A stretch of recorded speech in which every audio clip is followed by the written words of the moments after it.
बस हुण इत्थों स्टार्ट होंदी है। Vande Mataram, students of 10th class. In the last video, we have completed the life process nutrition. Today we will do respiration. The other life process that is called respiration. You all know about respiration. What is respiration? Start. Vande Mataram, students of 10th class. In the last video, we have done the life process nutrition. Now we will start the other life process, that is respiration. You know about respiration. What is respiration? I have told you there are two processes. One is photosynthesis and other is respiration. The respiration is catabolic process. Catabolic का means क्या होता है? Breakdown. Respiration कौन सा process है? Catabolic, जिसमें कोई large जो मॉलिक्यूल्स है ब्रेकडाउन होकर सिंपलर मॉलिक्यूल्स में चेंज होते हैं. In which organic food is oxidised and release energy. ये देखो फूड है, ऑर्गेनिक फूड है जो हम खाते हैं, जैसे उसमें मेन हम ग्लूकोज लेंगे जो डाइजेस्ट होने के बाद होता है. ऑक्सीडाइज, ऑक्सीजन उसको ऑक्सीडाइज करती है और उससे simpler substance carbon dioxide, water and energy produce होते हैं. This is the equation, chemical equation of respiration. This is glucose जो हम डाइजेस्ट करते हैं, ब्लड में चला जाता है, ब्लड से सभी सेल्स के अंदर ये ग्लूकोज चला जाता है. जैसे हमने किया था न्यूट्रिशन में, कार्बोहाइड्रेट डाइजेस्ट हुआ तो क्या बना? ग्लूकोज. ग्लूकोज एब्जॉर्ब होकर कहाँ गया? ब्लड में. ब्लड उसको ईच एंड एवरी सेल तक लेकर जाता है ग्लूकोज को. ऑक्सीजन के साथ ग्लूकोज रिएक्ट करता है, क्या प्रोड्यूस करता है? Carbon dioxide, water and energy. Carbon dioxide हम रिलीज कर देते हैं, वाटर हमारी बॉडी में यूज़ होना है तो यूज़ हो जाता है, नहीं तो वो भी किसी ना किसी फॉर्म में रिलीज हो जाते हैं. और एनर्जी, एनर्जी को हम यूज़ करते हैं हम अपनी डिफरेंट एक्टिविटीज़ में. And this is the respiration. ये जो केमिकल इक्वेशन है ये किसकी है? रेस्पिरेशन की. Now you know what is breathing. तो ये मैं आपको बता दूं, ब्रीदिंग इज, आप जो है आपको थोड़ी सी मिसअंडरस्टैंडिंग हो जाती है. आपको लगता है कि ब्रीदिंग और रेस्पिरेशन एक ही बात है. Breathing is entirely different from respiration. Breathing is simple exchange of gases. Breathing is simple intake of oxygen and release of carbon dioxide. The mechanism by which organism obtain oxygen from the air and release carbon dioxide is called breathing. This is only the exchange of gases. मतलब कहने का क्या? Oxygen को लेना और carbon dioxide को छोड़ने को सिर्फ ब्रीदिंग कहते हैं. और रेस्पिरेशन में तो केमिकल ही होता है, केमिकल प्रोसेस है. ये तो सेल्स में होगा, ग्लूकोज ब्रेकडाउन होगा. ब्रीदिंग में कोई ग्लूकोज ब्रेकडाउन नहीं होगा, सिंपली सिर्फ क्या होगा? ऑक्सीजन रिच एयर को लेना और कार्बन डाइऑक्साइड रिच एयर को छोड़ना. तो अब ये डिफरेंस है रेस्पिरेशन और ब्रीदिंग में. अब आपको पता ही है, मैंने ये बताया आपको, process of obtaining oxygen and release of carbon dioxide is called breathing. भी ऑक्सीजन को लेना और कार्बन डाइऑक्साइड को रिलीज करना को हम क्या कहते हैं? ब्रीदिंग. और रेस्पिरेशन में क्या होता है? एनर्जी रिलीज होती है, फूड ऑक्सीडाइज होता है, केमिकल प्रोसेस होता है. ये फिजिकल प्रोसेस है. ये कौन सा प्रोसेस है? Biochemical. What do you mean by biochemical? वो केमिकल रिएक्शन जो लिविंग थिंग्स में हो तो उसे क्या कहते हैं? Biochemical. Energy is use in the breathing movement. And breathing movement में वैसे तो बहुत कम एनर्जी यूज होती है, पर फिर भी अगर एनर्जी यूज होती है.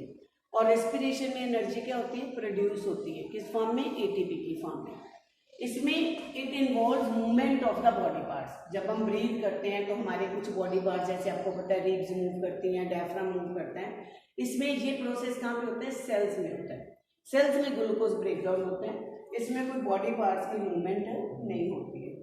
तो किस तरह से रेस्पिरेशन का ये जो प्रोसेस होता है, कैसे डिफरेंट ऑर्गेनिज्म में ये ग्लूकोज ब्रेकडाउन होता है, ये इसका फ्लो चार्ट है. ग्लूकोज है, ग्लूकोज में 6 कार्बन मॉलिक्यूल्स हैं. ग्लूकोज सबसे पहला स्टेप उसका वो पायरुवेट में ब्रेकडाउन हो जाता है. एक ग्लूकोज का मॉलिक्यूल पायरुवेट में ब्रेकडाउन हो जाता है. पायरुवेट में 3 कार्बन होते हैं, ग्लूकोज में 6 कार्बन होते हैं. तो एक ग्लूकोज से 2 पायरुवेट बन जाते हैं. इस प्रोसेस को, ग्लूकोज को पायरुवेट में चेंज होने को क्या कहते हैं? ग्लाइकोलाइसिस. इसका प्रोसेस का नाम क्या है? ग्लाइकोलाइसिस. मैंने बताया था ये सारा प्रोसेस कहाँ पे होता है? In the cell. सेल के अंदर, साइटोप्लाज्म के अंदर ग्लूकोज जो है वो पायरुवेट में चेंज हो जाता है. अब नेक्स्ट क्या होगा? पायरुवेट. अगर तो वहाँ पे ऑक्सीजन अवेलेबल है, अगर तो ऑक्सीजन अवेलेबल है तो ये प्रोसेस ऑक्सीजन की प्रेजेंस में माइटोकॉन्ड्रिया के अंदर कार्बन डाइऑक्साइड और वाटर और एनर्जी, जो मैंने अभी इक्वेशन बताई थी उसमें क्या बने थे and product carbon dioxide, water and energy. तो अगर तो ऑक्सीजन प्रेजेंट है तो माइटोकॉन्ड्रिया के अंदर ये पायरुवेट कंप्लीटली ब्रेक डाउन हो जाएगा, कार्बन डाइऑक्साइड प्रोड्यूस होगी, वाटर प्रोड्यूस होगा और क्या प्रोड्यूस होगा, एनर्जी। अगर ऑक्सीजन प्रेजेंट तो है पर कम अमाउंट में, lack of oxygen, lack of oxygen, तो तब भी क्या बनेगा, lactic acid and energy.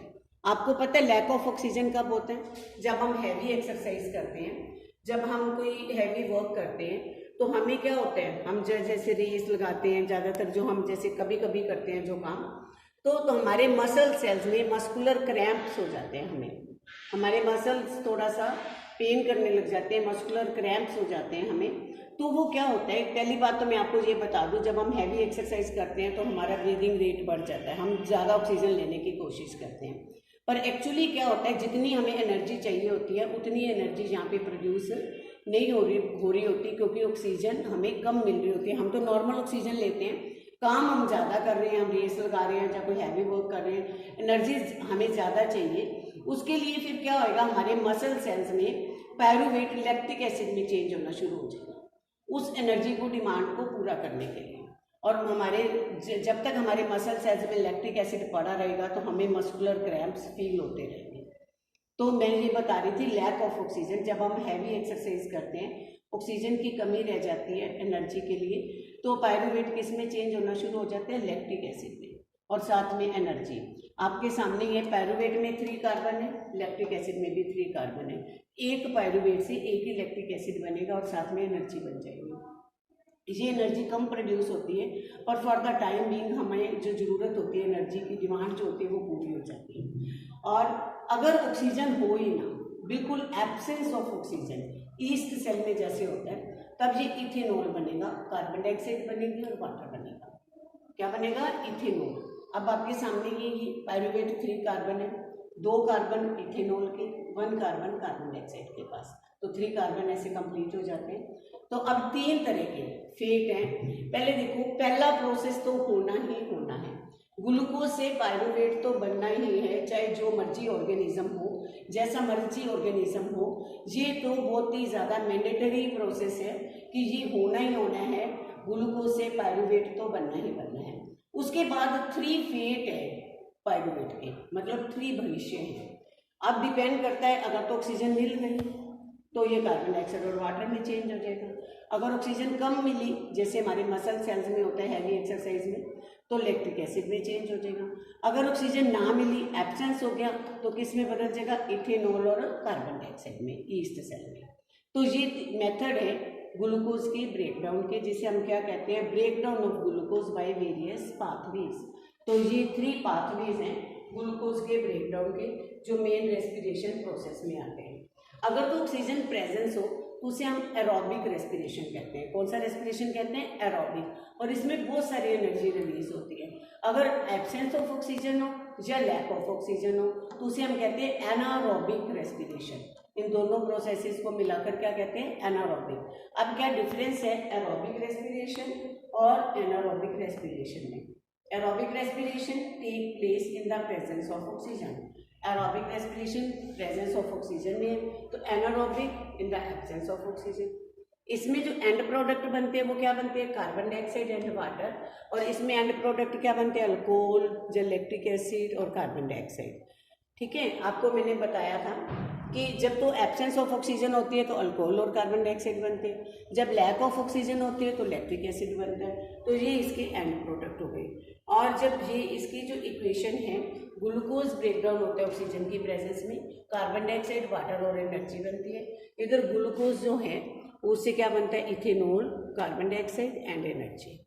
Glucose is completely breakdown, बिल्कुल जो है ऑर्गेनिक सब्सटेंस इनऑर्गेनिक सब्सटेंसेस में चेंज हो जाता है, कंप्लीट ब्रेकडाउन हो जाता है। इसमें जो ग्लूकोज है वो कम्प्लीटली ब्रेकडाउन नहीं होता, ये भी ऑर्गेनिक सब्सटेंस है, ये भी ऑर्गेनिक सब्सटेंस है, तो अभी तक ये कम्प्लीटली ब्रेकडाउन नहीं हुआ। उसमें बहुत सारी एनर्जी प्रोड्यूस होती है। एरोबिक रेस्पिरेशन में large amount of energy is release और इसमें small amount of energy is release. It occurs in all the living organism.